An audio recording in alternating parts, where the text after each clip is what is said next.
Senate election को लेके इस वक्त जो पार्टी पोजीशन है 181 और 160 ये दो है डिजिट्स जो अभी हैं। हुकूमत की तरफ 181 और अपोजिशन के पास 160, लेकिन अपोजिशन को 12 अराकीन की हिमायत मजीद दरकार है तो वो ऊपर आ जाएंगे। 12 अगर उनकी तरफ चले गए, उनके 12 कम हो गए तो वो ज़्यादा हो जाएंगे। तो क्या आपको ये लगता है कि अपोजिशन इस तरीका कार मान भी लें, चले मान लें कि हमदर्दियाँ और वफादारियाँ तब्दील करवा ली गई, तो ये 12 उनके पलड़े में पड़ जाएंगे या फिर उनकी अपनी पोजीशन 160 से नीचे आ जाएगी? नहीं, ये 12 नहीं पड़ते उनके पलड़े। मैं आपको फिर बता दूं, कल भी मैंने कहा था, मेरे पास जो इतलात हैं अभी तक, उस इतलात के मुताबिक हफीज़ शेख जीत रहे हैं। मैं आपको बिल्कुल, हफीज़ शेख भी जीत रहे हैं और इनकी खातून जो है वो भी नशिस्त में जीत रहे हैं। ये दोनों नशिस्तें जीत रहे हैं। मेरे पास जो एक इतला है, और वो इतला मैं कुछ मुसद्दक़ा ज़राए से दे रहा हूँ, चूँकि मेरी बहुत सी अरकान असम्बली से गुफ्तगू होती है। मैं ख़ासकर उन लोगों से गुफ्तगू करता हूँ जिनके मतलब ये खदशा होता है कि ये बागी है, ये जो है वोट नहीं देगा। जब मैं उससे पूछता हूँ, अपने ज़राए से पूछता हूँ, उनके करीबी हलकों से पूछता हूँ, उनके इर्द गिर्द के लोगों से पूछता हूँ, उनकी चाल चलन, उनके दीगर मामलात को देखता हूँ, तो उससे हम अंदाज़ा लगाते हैं। देखिए, हमारे पास ये किसी के पास गैब का इल्म नहीं है, ना हम किसी अदारे के लोग होते हैं कि हमें फौरी पता चल जाए। लेकिन एक बतौर सहाफ़ी ये इंफॉर्मेशन होती है ना। हफीज़ शेख जो है कल सरप्राइज़ देंगे, मैं आपको ये बता दूँ। हफीज़ शेख कल सरप्राइज़ देंगे। कल का इलेक्शन बड़ा अहम इलेक्शन है, आप सेन भी रखिएगा। यानी 181 हो जाएंगे। मैं कह रहा हूँ कल का इलेक्शन बड़ा मज़ेदार इलेक्शन है। हो सकता है किसी तरफ से 2 या 3 लोग गैर हाज़िर हो जाएं, 1, 2, 3, इससे ज़्यादा वोट रिजेक्ट भी नहीं होंगे। राना साहब, हो किस तरफ से सकते हैं? अभी तक जो देखने में आता है वो तो पीटीआई के लगते हैं। मैं कह रहा हूँ कल सरप्राइज़ मिलेगा। तो क्या सेनेट इलेक्शन के बाद लॉन्ग मार्च होगा? सेनेट इलेक्शन के बाद बहुत कुछ होगा। मैं आज आपको एक बड़ी खबर दे दूँ। अच्छा, पहले आप सेनेट इलेक्शन हुकूमत इलेक्शन के बाद ठंड होगी, मैं बता रहा हूँ बिल्कुल। लेकिन आज की जो मेरे पास इतलात हैं, सेनेट इलेक्शन के बाद मार्च में कोई बड़ा काम होने जा रहा है। मार्च होता है या नहीं होता, इसे साइड पे रखते हैं। एहतजाजी रैली निकलती है या रेला निकलता है, जलसा होता है या नहीं होता, लेकिन मार्च कोई मुश्किल मुझे लग रहा है। मार्च में ये जो गर्मी अचानक तेज़ हो गई है ना, मार्च में मुझे जून जुलाई वाली गर्मी लग रही है सियासी, और इसमें कुछ हो जाएगा, कोई बड़ा चेहरा तब्दील हो जाएगा किसी तरफ से भी।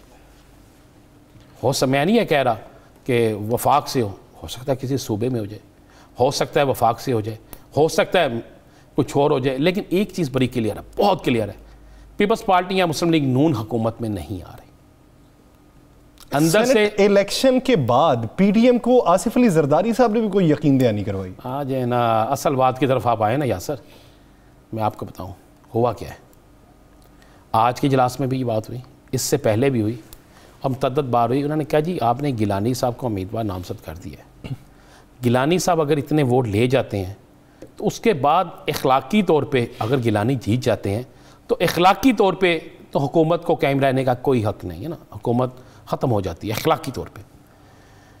और अगर गिलानी साहब नहीं जीतते तो पीडीएम जो है ये इखलाकी तौर पे अदम एतमाद ला ही नहीं सकती। तो क्लियर हो जाएगा ना, अदम एतमाद में और सेनेट इलेक्शन में या सर ज़मीन और आसमान का फ़र्क है। अदम एतमाद में ये होता है कि वज़ीर आज़म इमरान खान के ख़िलाफ़ आ रही है, इमरान खान से किसी को इख्तलाफ नहीं हो सकता, हफीज़ शेख से किसी को इख्तलाफ हो सकता है।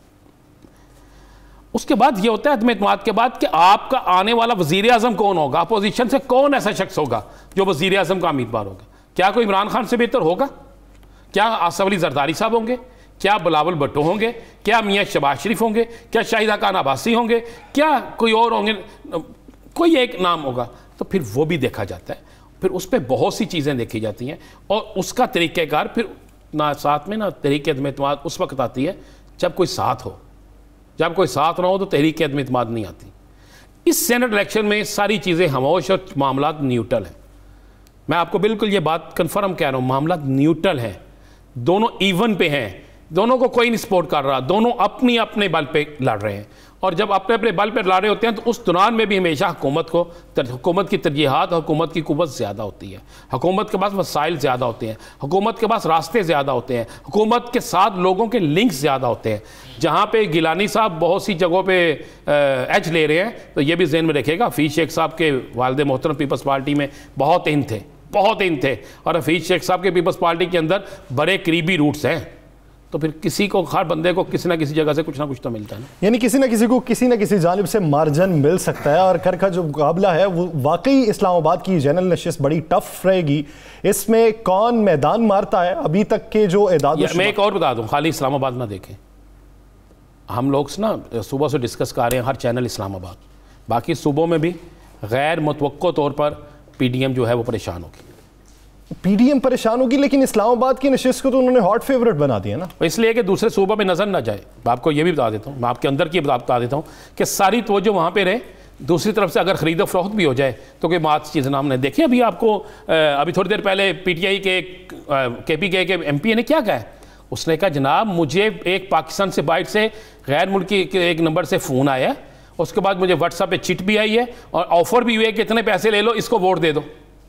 بھائی میں نے کل کہا تھا کہ اب دبئی کے بعد جناب ملیشیا اور اس کے بعد کویت, اس میں سارا کچھ ہو رہا ہے. میں بالکل آپ کو ٹھیک کہہ رہا ہوں.